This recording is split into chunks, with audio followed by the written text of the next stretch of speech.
இந்தியர்களோட உயிர் போயிட்டு இருக்கோம், நாங்க சும்மா வேடிக்கை பார்ப்போம் நினைச்சியா? வரது வரட்டும் பார்த்துக்கலாம். கணவரை இழந்த ஒவ்வொரு பெண்களுக்காகவும், ஒவ்வொரு இந்தியர்களுக்காகவும், ஒவ்வொரு உயிருக்காகவும் பதில் சொன்ன பிரதமர் மோடி எதிரிகளை நினைத்து அஞ்சாமல் 14 நாட்களாக தில்லாக ஸ்கெட்ச் போட்ட மோடியின் மாஸ்டர் பிளான் என்ன?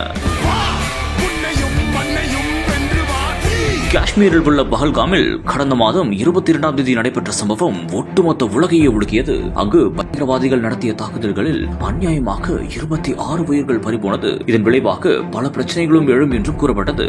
மேலும் பாகிஸ்தானுக்கும் இந்தியாவுக்கும் மிக பெரும் போர் பதற்ற சூழலும் ஏற்பட்டது. இதையடுத்து இரு நாடுகளும் மாறி மாறி உயர் ரக துப்பாக்கி மற்றும் ஏவுகணைகளுடன் சோதனைகளிலும் ஈடுபட்டு வந்தனர். இதுகுறித்து பிரதமர் நரேந்திர மோடியும் பாதுகாப்புத்துறை அமைச்சர் ராஜ்நாத் சிங் உள்ளிட்டோருடன் தீவிரமாக ஆலோசனையும் மேற்கொண்டார். மேலும் அவர் முக்கியமாக ஒவ்வொரு அடியாக பார்த்து ஆலோசனையும் மேற்கொண்டார். நாளாக பதற்றமும் அதிகரித்து வந்தது.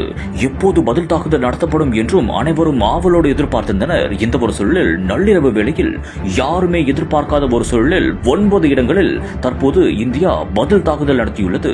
மேலும் உயிரிழந்த ஒவ்வொரு இந்தியருக்காகவும், கணவரை இழந்த ஒவ்வொரு பெண்களுக்காகவும் பிரதமர் மோடி பதில் கூறியிருக்கிறார் என்றும், அவர் 14 நாட்களில் தில்லாக ஸ்கெட்ச் போட்டிருக்கிறார் என்றும் அனைவரும் தற்போது அதை பற்றி தான் பேசி வருகின்றனர்.